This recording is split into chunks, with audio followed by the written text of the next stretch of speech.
Chapter 8. The Potions Master. Here, look, where? Next to the tall kid with the red hair. Wearing the glasses. Did you see his face?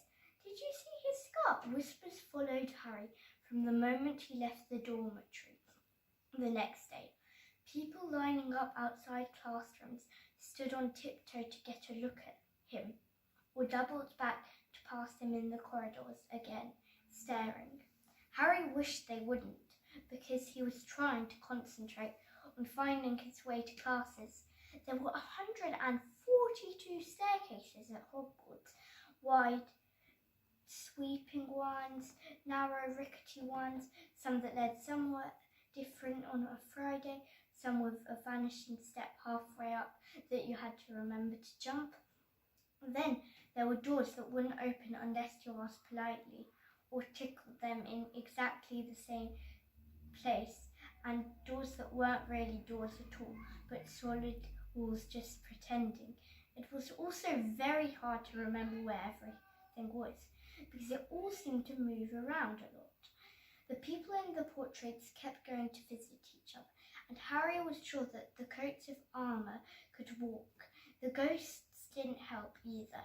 It was always a nasty shock when one of them glided suddenly through a door you were trying to open. Nearly Headless Nick was always happy to point new Gryffindors in the right direction, but Peeves the Poltergeist was worth 2 locked doors and a tricky staircase if you met him when you were late for class. He would drop waste paper baskets on your head, pull rugs from under your feet, pelt you with bits of chalk, or sneak up behind you, invisible, grab your nose and screech, "Got your conk!" Even worse than Peeves, if that was possible, was the caretaker, Argus Filch. Harry and Ron managed to get on the wrong side of him on their first very morning. Filch found them trying to force their way through a door that unluckily turned out to be the entrance to the out-of-bounds corridor on the 3rd floor. He wouldn't believe they were lost, was sure they were trying to break into it on purpose, and was threatening to lock them in the dungeons when they were rescued by Professor Quirrell, who was passing. Filch owned a cat called Mrs. Norris, a scrawny, dust-coloured creature with bulging lamp-like eyes, just like Filch's. She patrolled the corridors alone, break a rule in front of her, put just one toe out of the line, and she'd whisk off for Filch, who'd appear, whizzing 2 seconds later.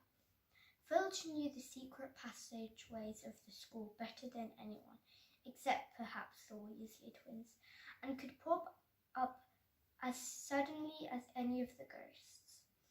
The students all hated him, and it was the dearest ambition of many to give Mrs. Norris a good kick. And then, once you had managed to find them that were the classes themselves, there was a lot more to magic, as Harry quickly found out, than waving your hand and saying a few funny words.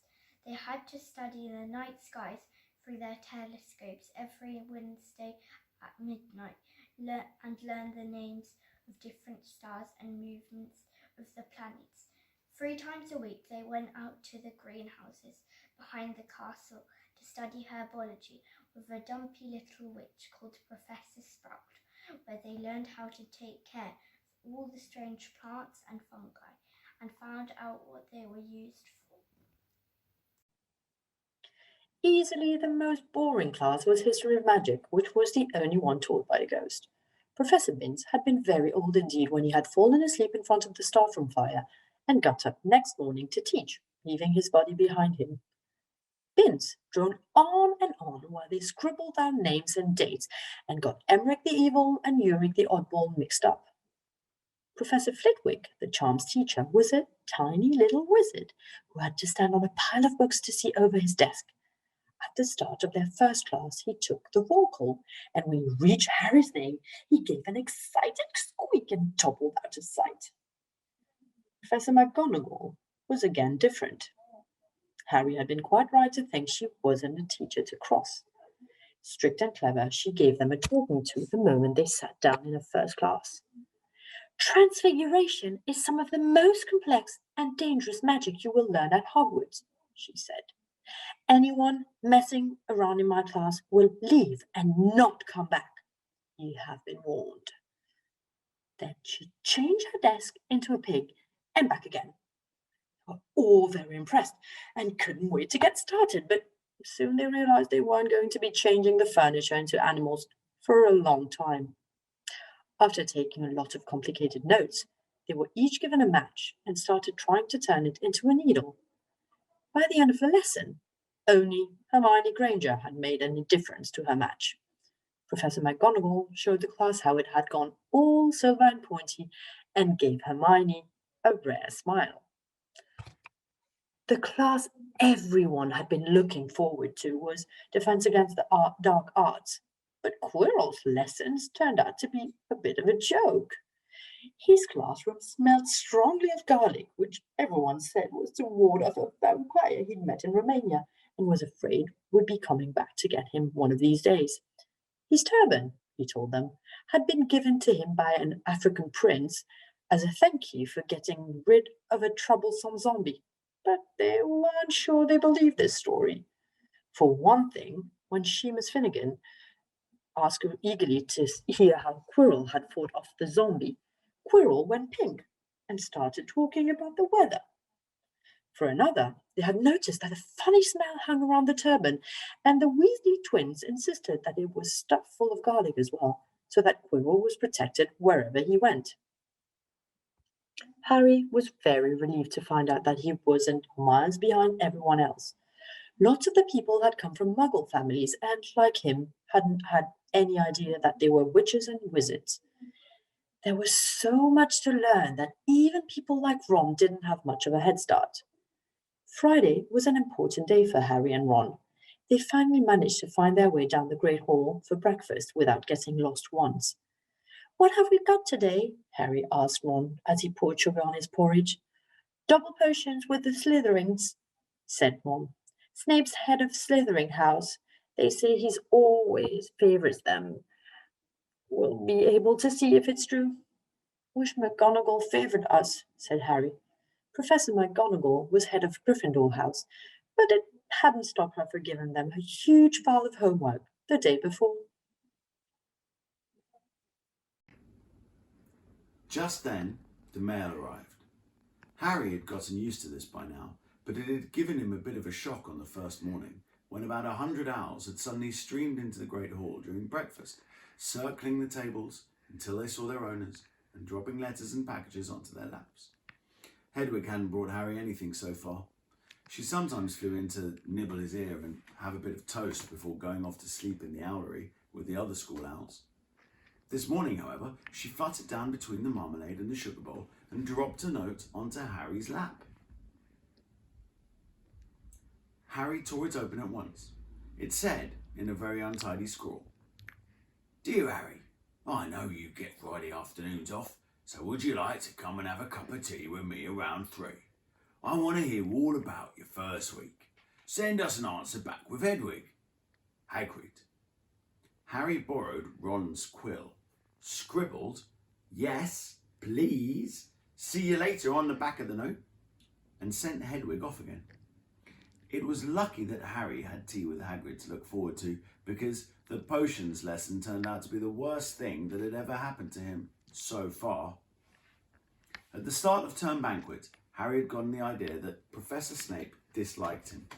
By the end of the first potions lesson, he knew he'd been wrong. Snape didn't dislike Harry, he hated him. Potions lessons took place down in one of the dungeons. It was colder here than up in the main castle, and would have been quite creepy enough without the pickled animals floating in glass jars all around the walls. Snape, like Flitwick, started the class by taking the roll call, and, like Flitwick, he paused at Harry's name. "Ah, yes," he said softly. "Harry Potter, our new celebrity." Draco Malfoy and his friends Crabbe and Goyle sniggered behind their hands. Snape finished calling the names and looked up at the class. His eyes were black, like Hagrid's, but they had none of Hagrid's warmth. They were cold and empty and made you think of dark tunnels. You are here to learn the subtle science and exact art of potion making, he began. He spoke in barely more than a whisper, but they caught every word. Like Professor McGonagall, Snape had the gift of keeping the class silent without effort. As there is little foolish wand-waving here, many of you will hardly believe this is magic. I don't expect you will really understand the beauty of the softly simmering cauldron with its shimmering fumes, the delicate power of liquids that creep through human veins, bewitching the mind, ensnaring the senses. I can teach you how to bottle fame, brew glory, even stopper death.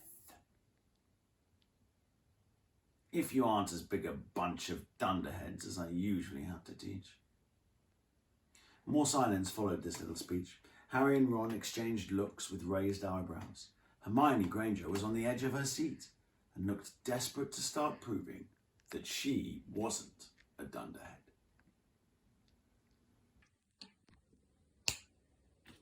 Potter, said Snape suddenly, what would I get if I added powdered root of asphodel to an infusion of wormwood?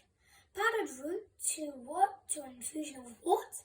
Harry glanced at Ron, who looked as stumped as he was. Hermione's hand had shot into the air. I don't know, sir, said Harry. Snape's lips curled into a sneer. Tut, tut. Faintly isn't everything.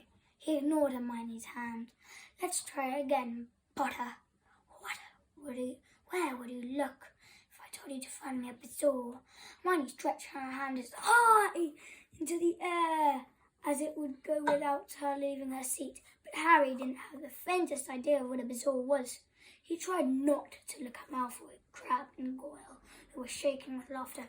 I don't know, sir. Thought you wouldn't open a book before coming here, Potter. Harry forced himself to keep looking straight to those cold eyes. He had looked through his books at the Dursleys, but did Snape expect him to remember everything in 1,000 magical herbs and fungi? Snape was still ignoring Hermione's hand.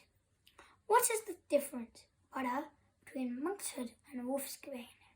At this, Hermione stood up, her hand stretching towards the dungeon ceiling. I don't know, sir. I think Hermione does, though. Why don't you try her? A few people laughed. Harry caught Seamus's eyes, and Seamus winked. Snape, however, was not pleased. Sit down, he snapped at Hermione. For your information, Potter, asphodel and wormwood make a sleeping potion so powerful it's known as the draught of living death. A bezoar is a stone taken from the stomach of a goat that will save you from most poisons. As for monkshood and wolfsbane, they are the same plant, also goes the name of aconite. Well, why aren't you all copying that down? There was a sudden rummaging in Quill's apartment. Over the noise, Snape said, and a pint will be taken from Gryffindor house from the cheap Potter. Things didn't improve with the Gryffindors as the next potion lesson continued. Snape put them all into pairs and set them mixing up simple potion kerbals. He swept around his long black cook, watching them weigh dried nettles and crush criticising almost everyone except Malfoy, whom he seemed to like. He was just telling everyone to look at the smoke, look at the perfect way Malfoy stood up, his horned slugs when clouds of acid green smoke and a loud hissing filled the dungeon. Neville had somehow managed to melt Seamus's cauldron into a twisted blob, and the potion was sleeping across the stone floor, burning holes in the people's shoes. Within a second, the trench of the potion, when the cauldron collapsed, moaned in pain as agony. Red boils sprang up all over his arms and legs.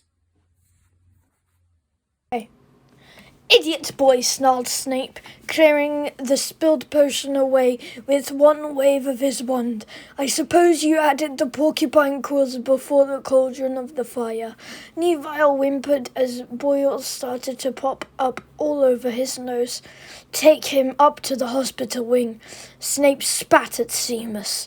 Then he rounded on Harry and Ron, who had been working next to Neville. You, Potter, why didn't you tell him not to add the quills? Thought he'd make you look good if he got it wrong, did you? That's another point you've lost for Gryffindor. This was so unfair that Harry opened his mouth to argue, but Ron kicked him behind their cauldron. Don't push it, he muttered. I've heard Snape can turn very nasty. As they climbed the steps out of the dungeon an hour later, Harry's mind was racing and his spirits were low. He'd lost 2 points for Gryffindor in his very first week. Why did Snape hate him so much? Cheer up, said Ron. Snape's always taking points off Fred and George. Can I come and meet Hagrid with you? At 5 to 3, they left the castle and made their way across the grounds. Hagrid lived in a small wooden house on the edge of the Forbidden Forest. A crossbow and a pair of goloshes were outside the front door. When Harry knocked, they heard a frantic scrabbling from inside and several booming barks. Then Hagrid's voice rang out, saying, "Back, Fang! Back!" Hagrid's big, hairy face appeared in the crack as he pulled the door open. "Hang on," he said. "Back, Fang!" He let them in, struggling to keep a hold on the collar of an enormous black boarhound. There was only one room inside. Hams and pheasants were hanging from the ceiling. A copper kettle was boiling on the open fire, and in the corner stood a massive bed with a patchwork quilt over it. "Make yourselves at home," said Hagrid, letting go of Fang, who bounded straight at Ron and started licking his ears. Like Hagrid, Fang was clearly not as fierce as he looked. "This is Ron," Harry told Hagrid, who was pouring boiling water into a large teapot and putting rock cakes onto a plate. "Another Weasley, eh?" said Hagrid, glancing at Ron's freckles. "I spent half my life chasing your twin brothers away from the forest." The rock cakes were shapeless lumps with raisins that almost broke their teeth, but Harry and Ron pretended to be enjoying them as they told Hagrid all about their first lessons. Fang rested his head on Harry's knee and drooled all over his robes. Harry and Ron were delighted to hear Hagrid call Filch that older git. And as for that cass Miss Norris, I'd like to introduce her to Fang sometime. Do you know, every time I go up to school, she follows me everywhere. Can't get rid of her. Filch puts her up to it. Harry told Hagrid about Snape's lesson. Hagrid, like Ron, told Harry not to worry about it, that Snape liked hardly any of the students. But he seemed to really hate me. "Rubbish," said Hagrid. "Why would he?" Yet Harry couldn't help thinking that Hagrid didn't quite meet his eyes when he said that. "How's your brother Charlie?" Hagrid asked Ron. "I liked him a lot. Great with animals." Hello, my name is Daria. Today I'm going to read some Harry Potter. Harry wondered if Hagrid had changed the subject on purpose. While Ron told Hagrid all about Charlie's wife with dragons, Harry picked up a piece of paper that was lying on the table under the tea cozy. It was a cutting from the Daily Prophet. Gringotts break-in last test. Investigation continued into the break-in at Gringotts on 31 July.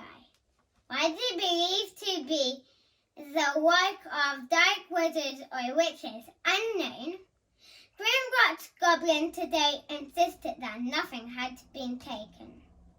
The vault that was searched had in fact been emptied the same day. But we're not telling you what was in there, so keep your noses out if you know what's good for you, said a Gringotts spokeless goblin. This afternoon, Harry remembered Ron telling him on the train that someone had tried to rob Gringotts, but Ron hadn't mentioned the date. Hagrid, said Harry, that Gringotts bacon happened on my birthday. It might have been happening while we were there. There was no doubt about it. Hagrid definitely didn't meet Harry's eyes this time. He grunted and offered him another rock cake. Harry read the story again. The vault that was searched had in fact been emptied earlier that same day. Hagrid had emptied Vault 713, if you could call it emptying, taking out that grubby little package. Had that been what the thieves were looking for? As Harry and Ron walked back to the castle for dinner, their pockets weighed down with rock cakes they'd been too polite to refuse. Harry thought that none of the lesson he had so far had given him as much to think about as tea with Hagrid. Had Hagrid collect that packet just in time? What was it now? And did Hagrid know something about Snape that he didn't want to tell Harry? Goodbye.